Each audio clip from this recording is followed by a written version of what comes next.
Bonjour, bienvenue au direct du jardinier. Donc, nous sommes aujourd'hui avec Rachel qui remplace au pied levé Franck qui est pris par d'autres obligations. Rachel, tu es conseillère environnement à la maison du jardinage où tu travailles avec Franck. Et dans le cadre de ton travail à la maison du jardinage, tu réponds aux questions sur tous les sujets de jardinage urbain, de permis de végétaliser, etc. Voilà, la végétalisation participative en général, les jardins pédagogiques aussi. D'accord. Donc bonjour à tous. À la fois les personnes qui travaillent dans des jardins parisiens ou les particuliers qui ont des questions sur leur plantation peuvent venir vers vous, il n'y a aucun problème. Sur un balcon, en intérieur aussi. Très bien, parfait. Alors aujourd'hui, j'ai vu que le sujet que tu nous proposais, c'était les semis en place. Oui, les semis en au place. Potager. Voilà, alors on les fait toujours quelque part, mais en place, ça veut dire que là où on va mettre les graines, la plante va germer et elle fera tout son cycle de vie à cet endroit-là. Voilà. Donc elle va rester à cette place-là. Parfait. Alors moi je m'excuse auprès des personnes qui nous suivent parce que sur les stories Instagram, comme je leur ai demandé s'ils savaient planter les choux. Et puis bon, ça ne marche pas. Un semis et une plantation, c'est pas pareil. On plante une plante, on sème des graines. Exactement. Mais sur Facebook, il n'y avait pas ça, donc c'est très bien. Alors oui, aujourd'hui l'émission est diffusée en direct sur Facebook en live et sur Instagram en live puisqu'on a voulu comparer nos outils.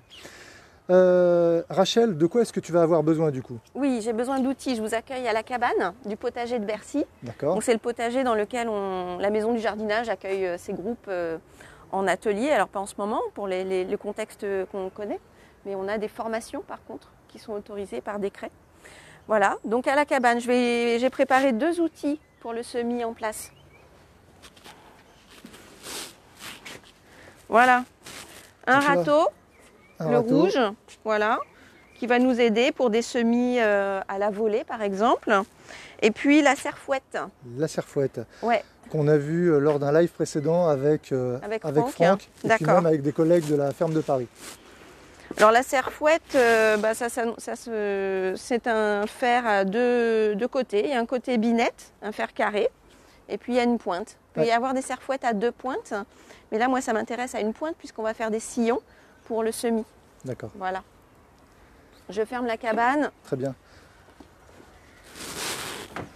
Du coup, qu'est-ce que tu nous proposes de semer? Alors les semis en place, il y a des plantes en particulier, des potagères, pour lesquelles c'est important de les semer à un endroit et de ne pas les déplacer parce qu'elles n'apprécient pas d'être déplacées. C'est par exemple les semis qu'on va faire aujourd'hui, les petits pois, donc tout ce qui est fabacées, en fait, la famille des fabacées en particulier, parce que les plantes, au niveau des racines, elles ont des bactéries qui permettent d'utiliser l'azote de l'air. Bon, elles n'aiment pas être trop déplacées. Voilà, donc les fabacées, on les sème en place. Et les autres plantes au potager qu'on sème aussi en place, ce sont les légumes racines. Et tout ce qui est légumes racines, c'est-à-dire radis, carottes, etc. Voilà. Ce sont des plantes, évidemment, elles mettent en place une racine, donc déplacer cette plante, elles n'apprécient pas trop. Très bien, on y va, on te suit. Donc je vous invite, si vous nous rejoignez maintenant, on est sur un direct qui concerne les semis en pleine terre au potager, de saison bien sûr. Donc si vous avez des questions sur le sujet, n'hésitez pas. Donc là on est arrivé sur une parcelle qu'on a vue il y a peu de temps puisqu'on avait préparé le lit de semences. Voilà, mais il est beau, regarde, il n'a pas bougé. On a bien travaillé. Exactement, il est fin. Un semis déjà avait été fait avec de l'oseille. Oui. Voilà, qui est en place. On le devine à l'aide du cordeau en fait. D'accord. Voilà. Là, on va commencer par un semis de fèves, la fève aguadulce. Vous voyez, ce sont des grosses graines. Voilà. Ce sont des fabacées, les graines sont assez énormes. C'est des légumes de printemps, ça. D'accord. Qui se mangent frais, verts et tendres. Voilà. Et du coup, est-ce que déjà là, tu vas commencer à penser association ?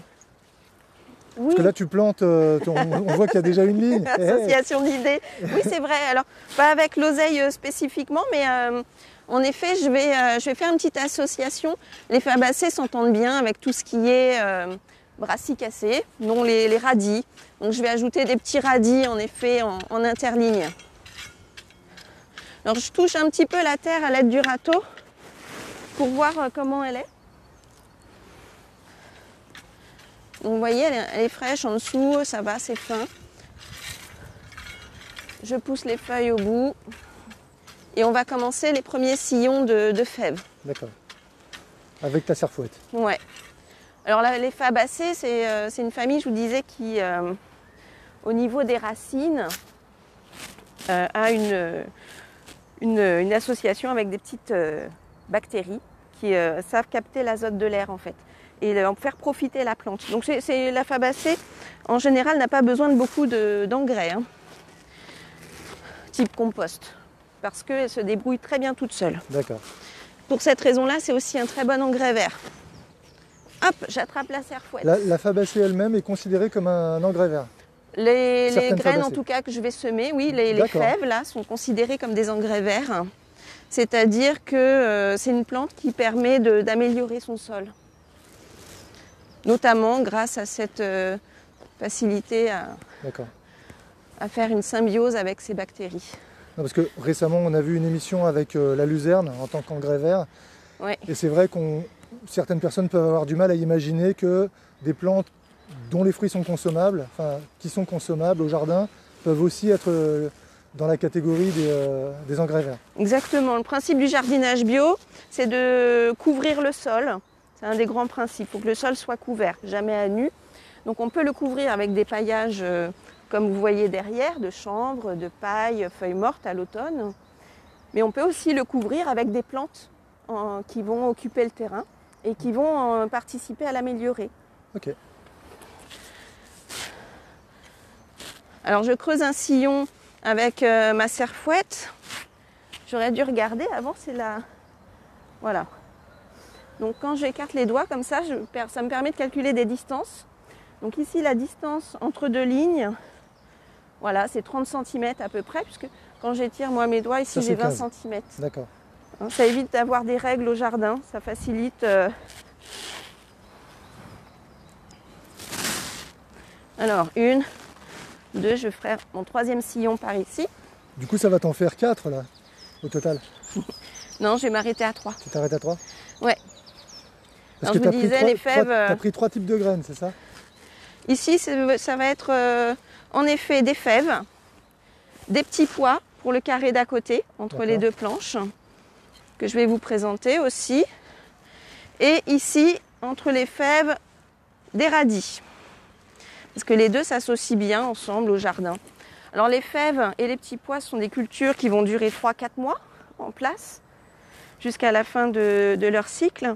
Et les radis, eux, sont des petits radis 18 jours en mélange, qui ont une durée de culture de 1 mois. Donc ils vont occuper un petit peu le terrain. Quand on les aura récoltés, les fèves auront grandi et termineront d'occuper bien le terrain. Très bien. Alors, ensuite, avant de mettre les graines dans le sillon, il faut que le sillon soit suffisamment profond. Donc là, j'ai vérifié ma distance entre les deux sillons, qui est de 30-40 cm. Et ensuite, je vais mettre mes graines dans le sillon. Alors les graines étant assez grosses,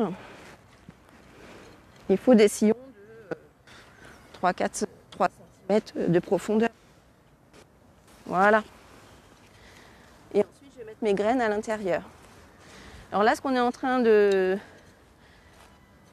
train de faire, c'est un semis en ligne. Quels sont les autres types de semis? Le semis en ligne, le semis à la volée. On le fera avec le radis, on fera une petite volée. Le potager aime bien le semis en ligne, en général, parce que c'est facile d'entretien en fait. C'est facile d'aller biner entre les rangs, d'aller récolter, d'enrichir la terre avec du compost quand il y a besoin. Là, ça ne va pas être nécessaire. En fait, le semis à la volée, c'est Larousse. C'est l'emblème des éditions Larousse. Ouais, c'est le geste du semeur, on lance les graines, exactement. Ouais. C'est ça. Ensuite, j'apporte mes graines dans le sillon.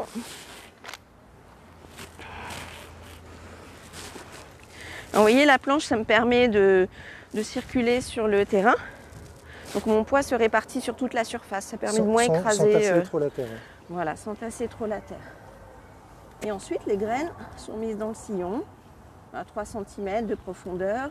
Ah, il y a Tom le jardinier qui nous explique qu'il y a aussi, on a oublié le semis en poquet. Oui, le Eh semis oui, en eh poquet. oui. On le fera pour le petit pois.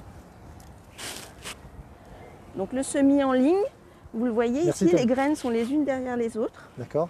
en ligne, à quelques centimètres de distance les unes des autres. Voilà.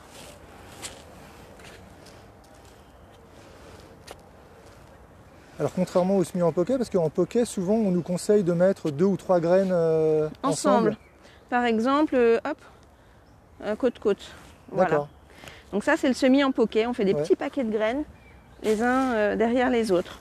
Et le semis en poquet, il est utile pour... En fait, les graines rentrent un petit peu en compétition les unes les autres. Elles se stimulent. Et sur les 2-3 graines qui germeront ensemble, on gardera la plus forte. D'accord. Voilà. Je termine la ligne de fèves.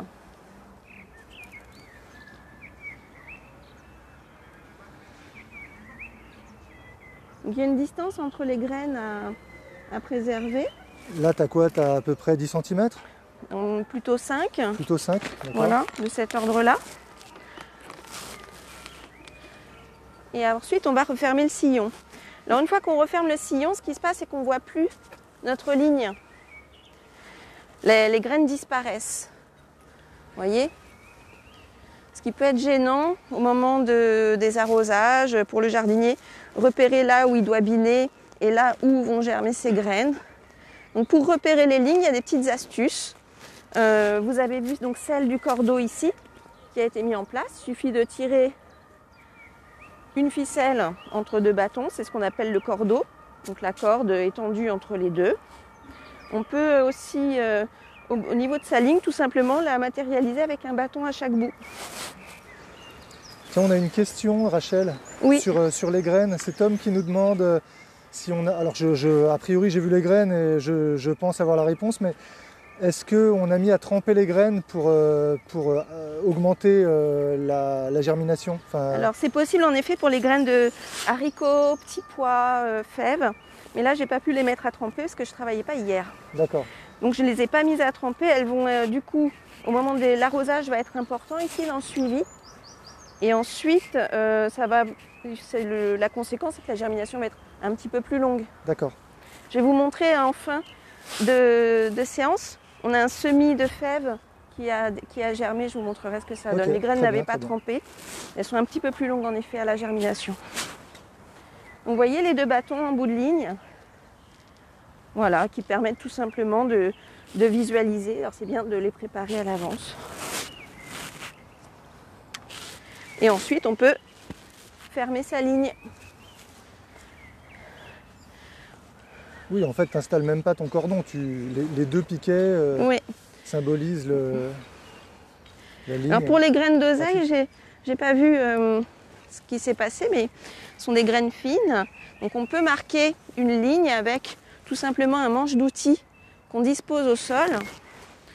On peut légèrement D'accord. voilà, marquer une ligne aussi pour des graines très fines comme la carotte par exemple. D'accord. Elles vont apprécier d'avoir un sillon très très fin. Donc on referme. On laisse pas de débris. Son sillon. Et puis ensuite, il faut damer. Donc damer, c'est tasser légèrement. On tasse la terre légèrement, voilà, pour que la graine soit bien en contact avec la terre.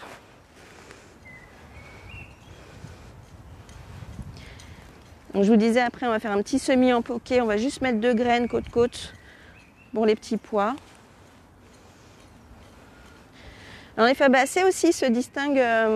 Elles ont une autre particularité, c'est la fleur. La fleur de fabacée a une forme de papillon avec un étendard, 2 ailes et une carène. Si vous voulez, je vous fais un petit dessin. Oui. Je ne sais pas si ça peut... Ah bah oui. Alissa, tu veux faire la graine, le dernier sillon? Tu mets juste les graines dedans, d'accord? comme je te l'ai montré, on refermera ensemble avec du terreau. Attends, moi je vais me rapprocher.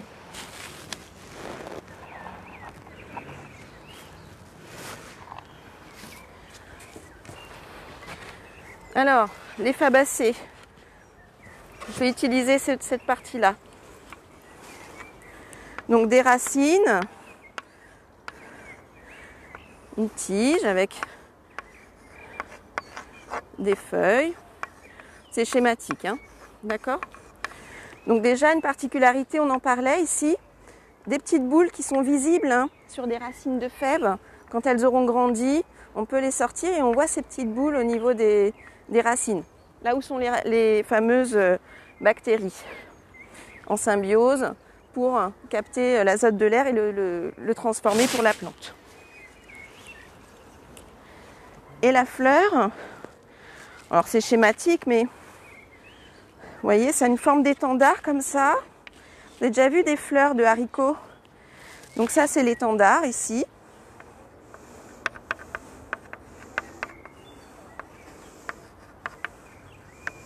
Voilà. Et ici, les ailes. D'accord. Voilà. Ce sont 2 pétales qui sont sur les côtés. À la base, la carène qui est là et qui, elle, va sert un petit peu de piste d'atterrissage pour les bourdons, les abeilles qui viennent D'accord, butiner. tout est prévu par la nature pour attirer les pollinisateurs. Oui, voilà, c'est ça. Exactement. Et après, cette fleur, quand elle est butinée, elle est pollinisée et elle fane. Alors une fleur qui fane, elle ne meurt pas, elle donne naissance au fruit. Et le fruit des fabacées, ça a une forme que vous connaissez bien, qui est celle de la gousse en fait. Voilà, avec des grosses graines à l'intérieur. Les petits pois, les fèves, etc. Exactement, voilà. On appelle ça une gousse. D'accord. Ok ? C'est très intéressant. On va aller voir le semis d'Alissa. Donc tu as mis les graines dans le sillon. Ouais, super. Les bâtons pour signaler. Et il y a une autre technique pour visualiser la ligne, si je peux la montrer.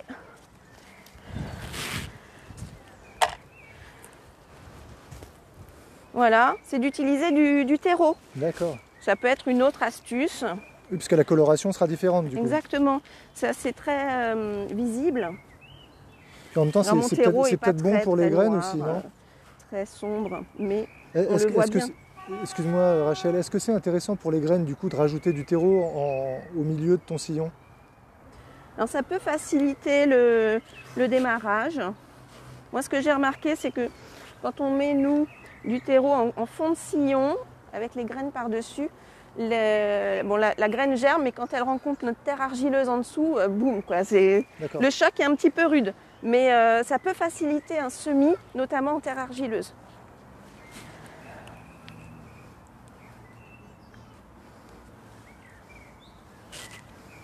Donc voilà, je referme mon sillon tout simplement avec du terreau.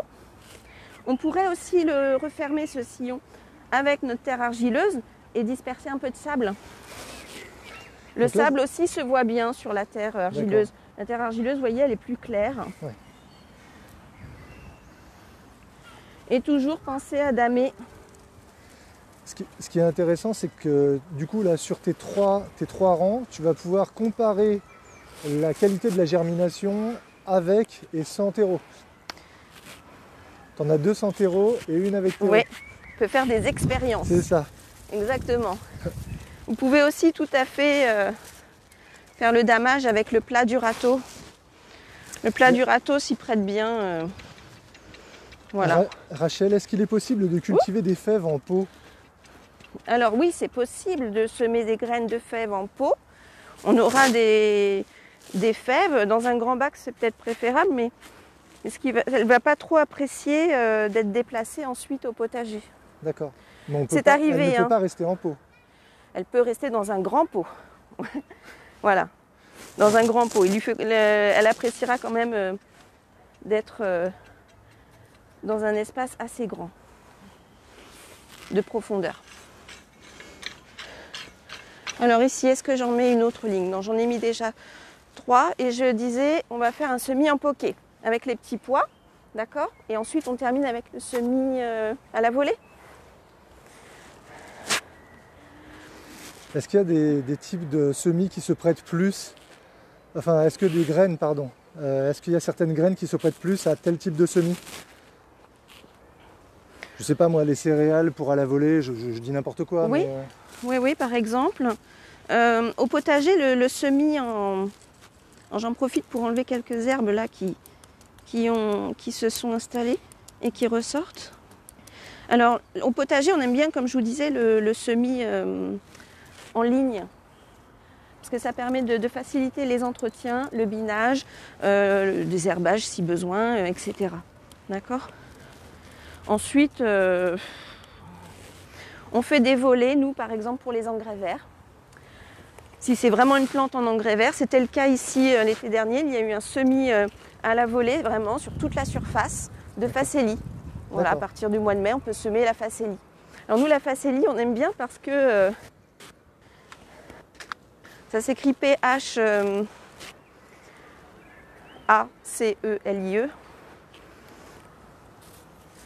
Et donc la facélie, elle résiste bien à des ravageurs qu'on a beaucoup, nous ici, sont les rongeurs et les oiseaux qui viennent picorer les graines. Vous voyez, on a préparé le filet en bout de ligne. Donc là aussi, je viens voir un petit peu comment ça se présente. Alors Tom, je ne sais pas si tu nous demandes une astuce contre les pucerons de la fève ou si tu te proposes à nous donner une astuce contre les pucerons de la fève. Est-ce que contre les pucerons de la fève, est-ce qu'on a, nous, des solutions? Est-ce qu'il y a des choses que vous utilisez, des astuces, des petits trucs? Oui, c'est vrai que les fèves attirent les pucerons. Ouais. Bah, c'est comme ça. Hein. Et pour s'en débarrasser? C'est bien, les pucerons après vont nourrir les coccinelles qu'on aime bien. Donc oui. faut de tout. Les fèves, en effet, attirent les pucerons énormément.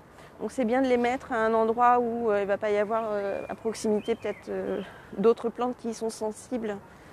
Voilà. Après, il faut savoir ça.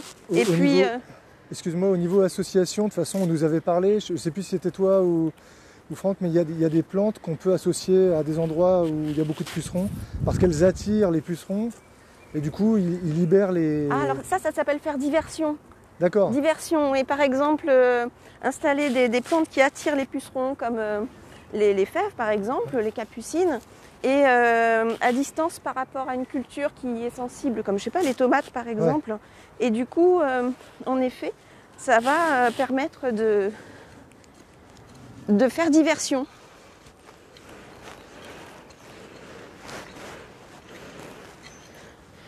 Alors ça veut dire aussi, c'est vrai que des semis de fèves, on peut nous les faire assez facilement dès l'automne, ici au potager de Bercy, sur Paris.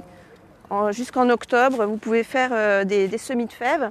Elles germent, après ça ressemble à une vieille salade peut-être en hiver s'il gèle, mais elles redémarrent très vite au printemps. Et ça permet de gagner du temps sur la récolte. Voilà. Par rapport à là où je fais un semis, j'ai fait un semis de fèves fin mars. Alors pourquoi gagner du temps? Eh ben, ça va permettre par exemple de récolter plus vite les fèves avant de mettre des cultures en place qui vont être sensibles aux pucerons. Voilà. Donc c'est bien de gagner un petit peu de temps sur le puceron en semant tôt ces plantes. Alors je vais semer le petit pois ici, rapidement en poquet. Il est où? Il est là. Alors, je ne vous l'ai pas montré lui. Il y a plein de petits pois. Hein. Enfin c'est du pois nain.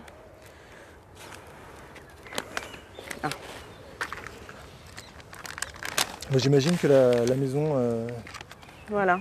La maison du jardinage, elle se fournit uniquement en semences bio et... Oui, ce sont des semences non traitées, ouais. Bio ou non traitées. Voilà. Là, des petits pois ridés, vous voyez, il y a des petits pois ridés et des petits pois lisses. Les petits pois lisses, on les sème un petit peu plus tôt, dès février, hein, mars. Les petits pois ridés, on attend avril. Bon, là, j'ai quelques jours d'avance. Mais le printemps est là. Alors, semis en poquet. Donc, l'idée, c'est que les graines se font concurrence. Et quand elles ont germé, les deux, au bout de 3-4 feuilles, on voit laquelle est la plus forte. Et on fait ce qu'on appelle un éclaircissage. On garde la plus grande.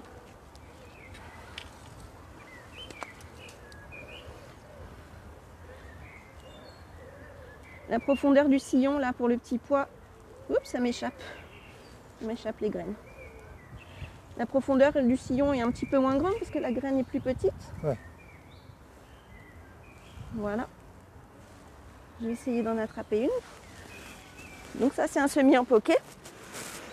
Donc on a vu le semis en ligne, on a vu le semis en poké. Alors ça, c'est un pois nain. Il existe des petits pois à rames, hein, c'est-à-dire qui grimpent en fait. Alors Donc là, il y a une celui-ci ne va vilaine. pas grimper, tu n'auras pas de tuteur à installer. Non, il n'y a pas besoin. D'accord. Donc les pois à rames, les pois nains, les pois ridés, les pois lisses. Les pois lisses se sèment dès le mois de février, comme je vous disais, s'il neige pas, hein, par exemple, évidemment. Et il existe aussi les pois mange-tout. Les pois mange-tout, vous les connaissez, on mange les gousses. Elles sont assez plates. Et quand c'est tendre, c'est très bon les pois mange-tout. Voilà. Un petit semis en poké. Donc je reprends ma serfouette, je ferme le sillon.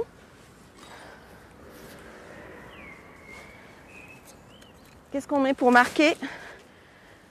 Des bâtons. Ouais, pourquoi pas. Bah, tu as du terreau, après tu fais comme tu veux, tu nous as montré. Ah, il existe les pois carrés aussi. Les pois carrés. Ouais, le pois gesse. Ils ont une forme... Il a une forme un petit peu de cube, oui c'est vrai. Voilà. Ils se sèment à la même période.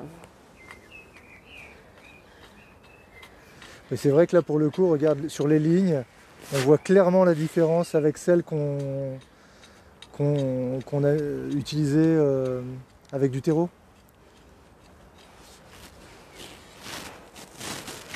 Alors, je vais un petit peu vite. Je vais essayer de ne pas oublier là où j'ai fait ma ligne. Hop, oui. On dame.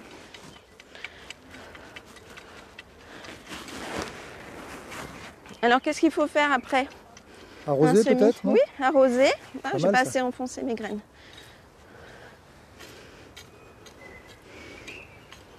Arroser, étiqueter. Je crois que j'ai vu des petites étiquettes, non? Voilà, Que je tu as les ai préparées. déjà mises en place. Vous avez Ah oui. ici Ouais. voilà, la famille qui est indiquée, Fabacées, Ouais. le nom latin et le nom commun. Alors au jardin, on n'est pas obligé de mettre le nom latin pour soi. Hein. Non, on peut faire comme chacun le souhaite, c'est un exemple, une façon de faire parmi d'autres. Ah, il y a Tom qui nous demande si le potager se visite. Alors il faut savoir que le potager, il est ouvert au public, il est en plein parc de Bercy qui n'est pas fermé. Donc Il est ouvert comme le il peut être fermé, mais Il suit en ce moment en effet les horaires du parc de Bercy et les horaires du couvre-feu aussi bien sûr, mais surtout avec les beaux jours qui arrivent. Donc il est ouvert comme le parc, Ouais. il se visite librement. c'est ça. Il faut venir aux 4 saisons. Donc Tom, On a fait nos semis en pas de ligne problème pour passer au et en potager. poké. C'est bon, on passe au semis à très la bien. volée. Tu vas le semer où à la volée? Alors, bon, ce sont quelques graines que j'ai, donc c'est un petit mélange de radis, c'est une culture rapide elles sont très fines aussi, vous voyez, ça c'est très, très adapté à la volée en fait. Voilà, des graines assez fines. Donc, je vais avoir ce fameux geste du semeur. Du radis. Ouais. Il s'entend bien, c'est une brassicacée, hein, le radis. Un légume racine, donc culture en place aussi. Le semis en place. Le radis, on le laisse jusqu'à la fin de son cycle. D'accord. Voilà. Alors il faut avoir l'œil un petit peu pour que les graines soient à une certaine distance les unes des autres, je sais pas, 5-6 cm. Alors c'est vrai que moi faisant le geste, je les vois tomber. Voilà, on va éviter de trop éclaircir. Francesca, je poserai la question après. Les graines sont à une petite distance les unes des autres, vous savez ce qu'on dit, hein. Qui sème dru, récolte menu. Voilà, donc si on sème trop serré, c'est vrai que les radis, les racines n'auront pas la place de s'exprimer, de grandir en fait. Hein. Alors, et avec le râteau, on enfonce légèrement les graines. Elles sont très fine, hein, elle passe entre les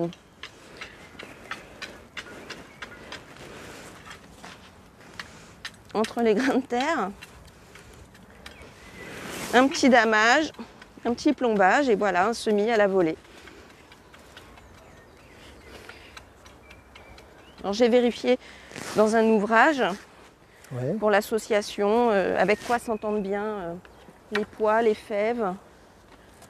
Bon, moi j'aime bien celui-ci, là, le guide du jardin bio de terre vivante. Ouais. Il y a toutes les plantes qui sont présentées. Les semis aussi sont bien détaillés, vous voyez. Il y a d'autres ouvrages qui le font très bien. La distance entre chaque rang dont on parlait. Oui, parce que ça varie en fonction de la plante. D'une plante à l'autre, selon sa taille finale. Et puis la distance aussi, la profondeur et la distance entre chaque graine. Super. Voilà, bon, c'est des ouvrages qui aident bien à préparer le jardin. Faire la couverture. Donc c'est le guide du jardin bio, d'accord. Je crois qu'on l'avait déjà vu. Donc on a étiqueté, il nous reste à arroser et à mettre le filet. On va faire ça. On y va. Est-ce que tu vas être aidé? L'arrosoir, ici, ouais, je veux bien de l'aide peut-être avec Alissa, tu m'accompagnes? Donc Alissa, c'est une service civique qu'on a vu sur quelques vidéos. Bonjour Alissa. Donc ici la pomme avec pour faire la petite pluie, on amorce sur le côté et c'est parti, on arrose doucement mais sûrement. Une fois et on attend un petit peu que l'eau soit bue par le sol. On ne fait pas de marocanard.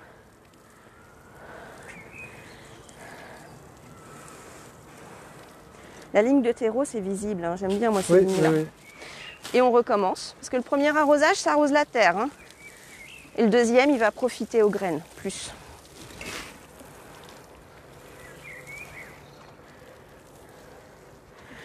Voilà. Au niveau du corps d'eau, tu vois, il y a des oseilles. On va pouvoir leur apporter aussi un petit peu d'eau, si t'en reste, peut-être.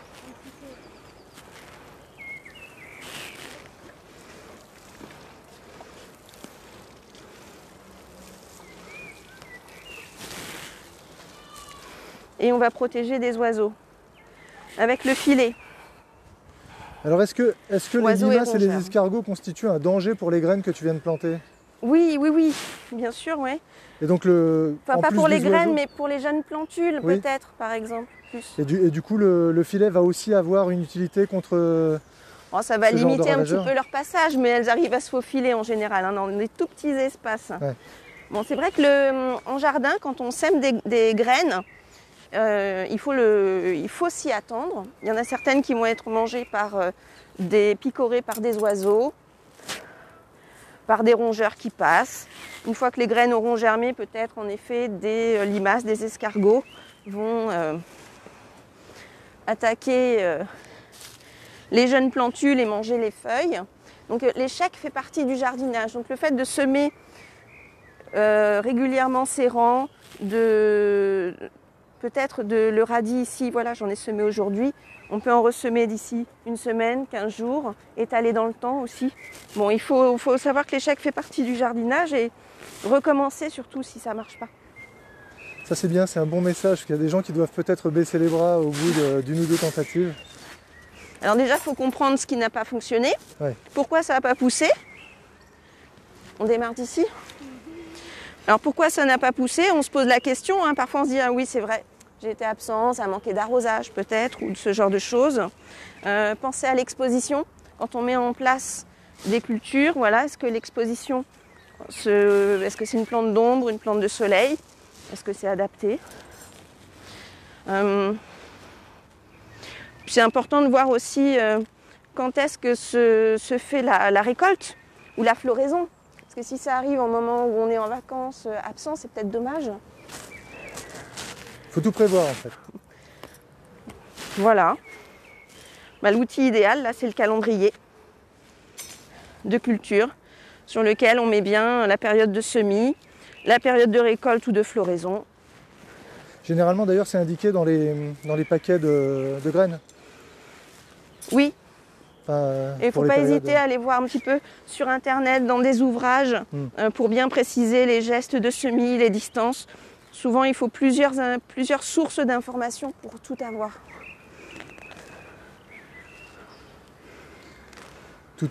Pendant que tu es en train d'installer le filet, tout à l'heure on a une question de Francesca, Tom y a répondu rapidement, qui dit qu'elle a planté des pois dans des petits pots et qu'aujourd'hui ils ont 10 cm de haut. Et elle voulait savoir si elle pouvait les replanter en terre à l'extérieur. Et on a quelqu'un d'autre qui lui a répondu et qui lui a dit les pois n'aiment pas être transplantés. Oui. Le mieux c'est de les planter, enfin de les mettre dans des pots biodégradables et ensuite de les mettre directement. C'est possible aussi, oui, ça se fait. Des fèves, déjà j'ai une école, voilà, ils ne pouvaient pas sortir jardiner, il y avait Vigipirate, etc. Ils ne pouvaient pas sortir, ils ont fait les semis en classe, ils les ont ensuite amenés ici. Les fèves ont redémarré quand même, mais elles étaient plus petites en effet, le rendement était moindre. Vous voyez, c'est ça le risque. Mais ça peut quand même démarrer, s'il y a une bonne mode, 4-5 feuilles, essayez le repiquage. En prenant bien tout le pot, toute la motte, pour qu'elle se rende compte de rien. Mais bon, c'est vrai que au niveau des racines, ça va limiter le rendement. Voilà. Vous voulez voir ce que ça donne quand ça pousse au bout de 10 jours, 15 jours? Tu nous avais dit que tu nous montrais tout à l'heure les... C'est ici, sur le côté là.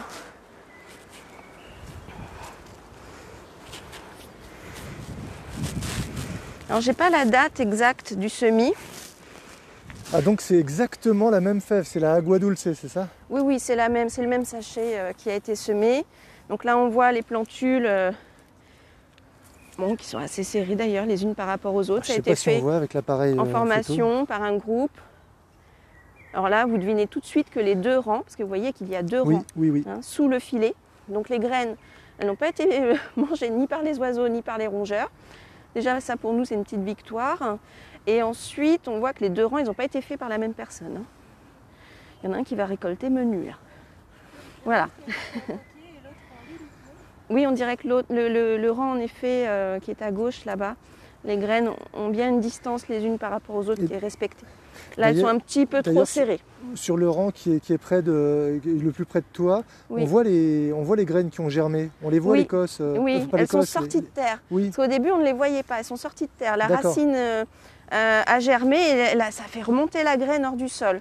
Là aussi, il y a un rang. Ça veut dire que là, les graines ont été semées moins profond, alors que l'autre, ici, au fond, les graines ont été semées plus profond.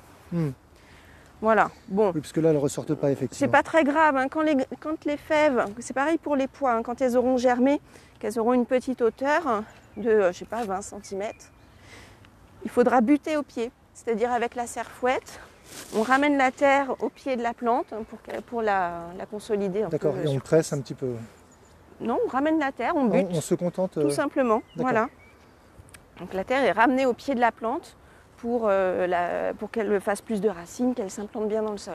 Très bien. Voilà, surtout dans le cas où la graine est ressortie, ça peut arriver. On a Solange qui nous demande, est-ce que c'est pareil pour les melons? Les melons? Oui. Semis en ligne, oui, c'est très bien. Alors là, par contre, vous n'êtes pas obligé de faire le semis sur place. Là, c'est intéressant de gagner un petit peu de temps sur la saison de l'été chez nous qui est courte, ici au nord de la Loire. Donc, les graines de melon peuvent être semées en pot. D'accord, et transplanter ensuite au jardin. Voilà, il faut attendre mi-avril. Hein.